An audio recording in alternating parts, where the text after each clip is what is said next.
Hello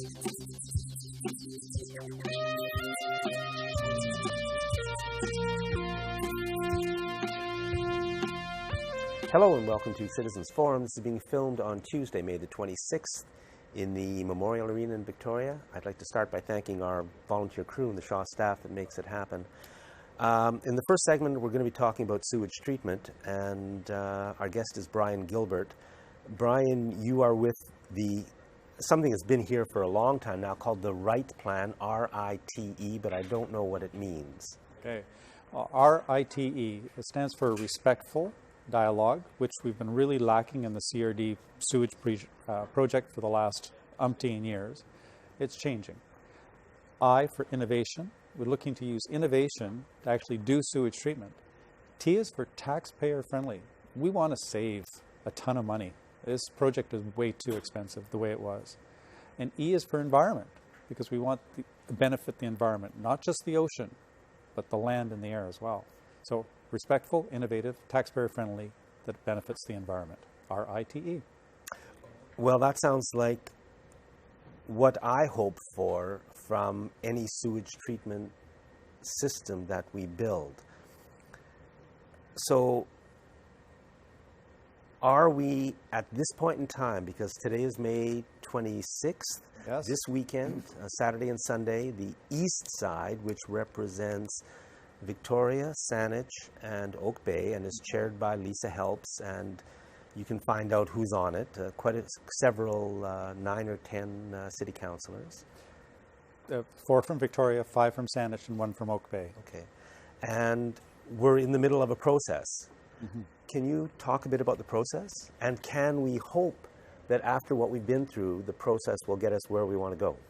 We can hope, yes. There is hope and opportunity here like we've not had before. And the public must just be scratching their heads going, why is it so complicated? And, well, it's politics, really. It's been a real political mess for years.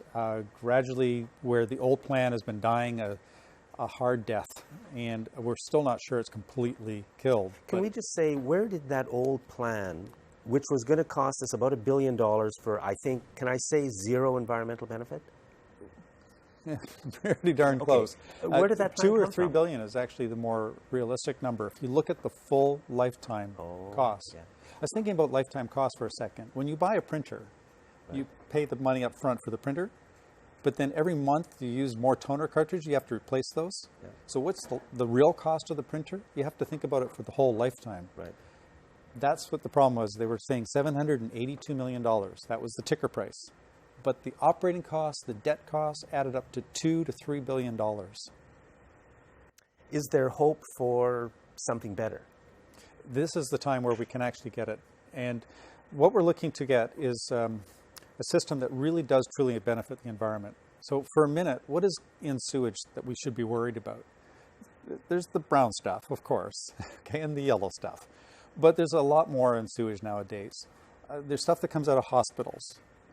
Superbugs, antibiotic-resistant organisms. They're being spread around the environment. We'd like to contain those. Microplastics, little tiny little microplastics that they're in our cosmetics and stuff. Microfibers, the stuff that sloughs off our laundry, gets into the wash, runs out into the ocean, gets into our food chain, and we eat it.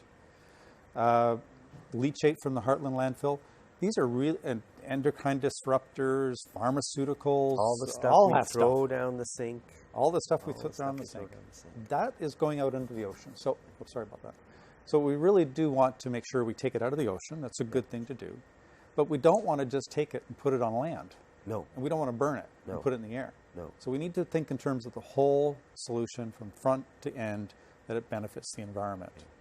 So, are those kinds of systems available that we can buy and use here in Victoria? Yes. In the CRD? Yes, and they're proven. So the critics of the RITE plan have said it's not proven technology.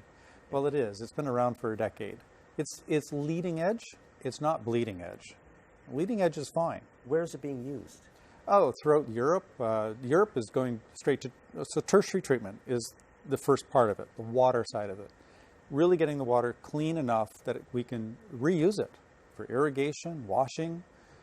at least let's just discharge it into the local waterways so we don't have to build a long outfall into the ocean. So in other words, these plants can clean the water up good enough so that even people who really want to do the right thing can feel pretty good about using that, putting that water back into our environment. Absolutely. Think about what's going on right now in California. There's drought conditions. That's terrible. Washington State, drought conditions. Interior BC, drought conditions. What's happening to our weather right now? Where's the rain? We're in the state of really needing to preserve the water. We need to own it publicly. It should not be owned by a company. It's very important that we own it. That's one of those things we need to keep an eye on. Please ask your guests in the future. We need to own it. And it needs to be available for us to, when we really need it, when the drought conditions come. And we can do it. So the systems, so you're saying, and you've spent a lot of time on this, you're saying the systems that we need are there. Where the process is right now, does it look like we are going to end up with those systems? Not for sure. We do need the public to keep an eye on this project. And I've got a number here I'd like to suggest. Seaterra cost is $782 million. That's for the old one. The old plan, that was the capital cost. So I'm going to hold a little graphic here. I've got a little graphic. So I've got this little chart. The RITE plan should cost no more than $435 million. It should cost less, 44% Of course, less. we'll want to have that number independently verified. Well, it has been independently verified in a sense. A vendor presented at Innovation Days on the west side, and they said $250 million to do the whole region. There's one data point, one customer, or one vendor. So what I did here, I just took that number, 250, I added 50% contingency, because it's just one vendor. 50% contingency, and then I added the $60 million they've already spent. So that's the price tag. So when we look at this over the next coming months, if we're seeing capital costs higher than this, they're not doing the right one. So capital costs of the process that we're talking about for the whole CRD, as much as is being covered, should be, you're saying, no higher than $430 to $500 million. Yeah, or less. Operating costs for this system. Great. Good down. question. Should be operating revenues. So again, revenues. We should get a payback on this. Water. It's valuable. It's going to be the most valuable thing in the world, they keep telling us. There you go. All the residuals are energy. Mass turns into energy. So how do we get this price tag? There's a question mark. It's tertiary treatment. So we're reclaiming the water. It can be discharged into local waterways. So we don't have an outfall. There's no tunnels. We build it distributed. We build it where we need it. How many places would there have to be a... I'm not sure. That will get real engineers and qualified people. But the principle is use the existing infrastructure. Don't build new infrastructure when we don't need it. So that's the distributor. Can you say that we don't need it, and that's a fact as far as... This is how the vendor came up with their $250 million. Can the vendor be trusted? I believe so, yes. They've done this in many places around the world. They're a Norwegian company for the water treatment. It's a local group here that's got Italian connections, Australia and California connections for the gas fire. So that's the second part of the puzzle, is how do we get rid of the residuals? So we can talk about that later, but gasification is the answer. It's cheap compared to the other technology. So when you say the residuals, what do you mean? Well, it's the leftover pollutants. Okay. Yeah, so those pollutants are terrible. I mean, they are, many of them, really awful poisons. They shouldn't, I mean, the real solution is not to put them in the system in the first place. Source control. Yes. It's a great idea, but it's only practical to a certain extent. Gasification, I am assuming that the poison, some of it goes into the air. No, this is not incineration. Okay. So there's a big difference between gasification. Where does it go? Where do the poisons go? It gets converted to energy. So here's the analogy. So I'm just going to move here. The way I look at a gasifier is like a pizza oven. So pizza oven, we put the pizza in, it's super hot inside. The pizza doesn't touch the fire, but it bakes. And what happens if you leave the pizza in there for too long? It vaporizes and turns to ash. Right? You can just see that vaporizing. Yeah. Well, you capture that vapor, that's the gas. Right. that becomes that's captured and used and converted to syngas. That conversion destroys all the pollutants, virtually all the pollutants. The ash has tiny amounts of heavy metals, if there were any present, and we don't have that many heavy metals in Victoria. There are very few, except out of Heartland. But the rest of the region does not produce heavy metals. You need heavy industry to produce that, mainly, or if we put it down the drain. So you have a very little ash left over. 95% turns into energy, and it's like natural gas. So you're talking about a system that we can hope is going to do a great job for us environmentally and be low cost compared to what we're talking about. Now, the east side and the west side groups, which are, they have picked a number of sites, dozens of sites. Yes. And from what you know about the sites and what you know about the possible treatment plants, what do you think? I'm sorry, what you know of the sites and the possible treatment systems that we can use, which way does it seem to be going towards what you're talking about, or could it be going towards one or two old-fashioned? It can still go to old-fashioned technology with anaerobic digestion, biosolids left over. It could still go to secondary that has to go to an outfall. So the picking of the sites hasn't narrowed the technology down at all. They've tried to pick sites that are, amenable to either approach at this point. So is there anybody still pushing for the old billion-dollar environmentally useless plant? Well, there's some big money behind it before, so I'm sure it's still there.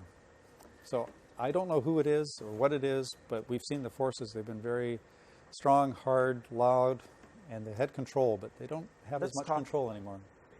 That's what we hope. Let's talk a little bit about the staff, because the role of the staff in all of this, I think, has been fundamentally important in leading us, I think, in the wrong directions. Am I correct or incorrect in saying that? Correct in that, Yeah. yes. So that's an interesting statement to say. We have to trust our staff, but we can't. So there needs to be some changes happening here, obviously, and we're looking for those changes in some respect. There was a staff brought forward a report February 18th to the Core Area Liquid Waste Management Committee, basically to trash the concept of gasification before it could even be brought forward. But the committee could see, they're not even technical people, but they could see that it was blatantly biased. It was false and misleading information. 9-5 vote to not even accept that report for information. I remember when that happened. So that's right. The staff brought forward a report to try to kill this process, and our city councillors finally refused to accept something from the staff. And what you said just a minute ago was that we have to trust the staff, but we can't. I mean, think of what that means to the situation we're in. And I agree wholeheartely with that statement. Well, the process has changed, and I have to give Lisa Helps some credit here. Just jumping in with both feet, amazing, gutsy thing to do. But it's the right thing to do. I don't mean it in R.I.T.E, just it is the right thing for us, our region, to do. And that's given us hope and opportunity. And she's brought in independent advice, new advice, and they're going out right now.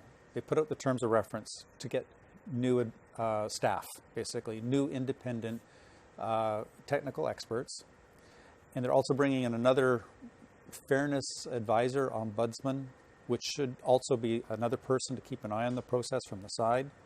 So there's a lot of new things in play that could really Bryan, help. we're out of time. Thank you so much for saying these things, because I didn't know any of them, and I'm trying to follow the process. So thank you very much. You're very welcome, Jack.